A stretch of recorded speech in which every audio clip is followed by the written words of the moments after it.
When most people think about monsters, they think folklore. Anthropologists tend to think and ask different questions about that. Why did humans create monsters in the first place? And honestly, the answer is probably survival. Long before written language, humans survived through storytelling. Stories warned people about danger and how to survive in situations that normally we wouldn't listen. Don't wander into the forest alone. Don't go near deep water. Don't trust strangers. Don't trust them. You know that now. Fear made those lessons memorable and easier to understand, especially when you're a teenager. Because human beings remember emotional stories better than ordinary instructions. Our brain is just built to process it better. As you know, when we're kids and early teenagers, we tend to ignore advice. But if we heard something that, something was grabbing us from the woods and they were stealing people at night and grabbing children off the road, we tend to remember that and stay away from the woods. Most of us, anyway. Monsters helped communities pass down the fear, and fear kept people alive. But monsters do more than warn us. They reveal our society and what's happening around us.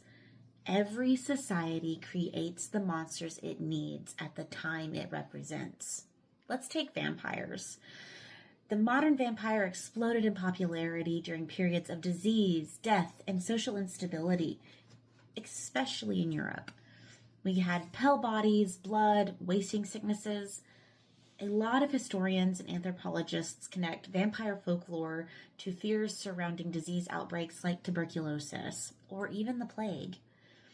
People are watching loved ones slowly waste away, and they're trying to explain how this is, and everything was just feeling impossible. They needed some way to explain it. So, the monster became the thing that fed on life itself. Let's take witches. They're another good one, right? Witches are another fascinating example of our society. Historically, we have accused witchcraft often appearing during moments of social tensions. We have crop failures, illnesses we can't explain, religious panics, political instability, and very often the accused were outsiders or the poor. Women who did not fit social expectations, elderly, healers, socially isolated people. A witch was rarely just a monster. They were somebody that they feared because they were different. They were a reflection of what the society was becoming, and that terrified them. Okay, let's talk about our modern monsters. The strange thing is humans really never stopped making monsters. We still make them today. We just kind of modernize them. We have serial killers. Today, one of our most powerful modern monsters is the serial killer. And I don't just mean the actual violent offender. I mean the cultural figure that is a serial killer. The hidden predator hiding inside ordinary society. Someone who looks normal, talks normal, lives beside us. That fear hits something ancient in the human brain. We are terrified the person beside us might be having thoughts of killing us. And because that, we evolved to constantly scan for hidden threats. Something a little more modern would be internet monsters. Even the internet, I know, we create folklore with it. We have Slender Man, analog horror, creepy TikTok stories, Reddit mysteries. These are digital campfires. Modern humans gathering together to tell each other stories about the unknown. And sometimes we use these as alert systems.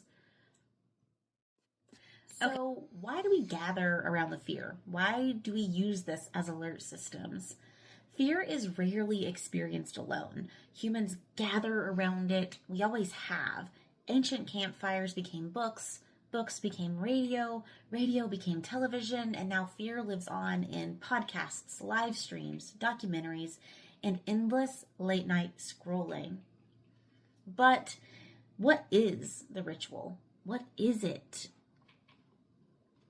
Honestly, it's all stayed the same. We are all gathering together to tell each other hidden mysteries, hidden stories, hidden education and how we want or need things done in society and what we're afraid of. We're looking for people that are just as scared of something as we are. We're looking to make connections. So maybe monsters were never truly about creatures hiding in the dark. Maybe they were always about us as humans. We made them about disease, about isolation, death, the violence around us. We were afraid of outsiders and the fear of becoming outsiders ourselves. Monsters give shape to anxiety. They make invisible fears visible. And maybe that's why humans keep returning to them. Because somewhere deep down, we still want to know what might be waiting beyond the edges of even our modern firelight. Let's talk about that just a little bit. So now I want to ask you something. What do you think modern society's monsters say about us? Who do you think a modern monster is? And what do you think we're creating right now as the new upcoming monsters in our lives? Do you have any stories you want to share? Let's talk about it.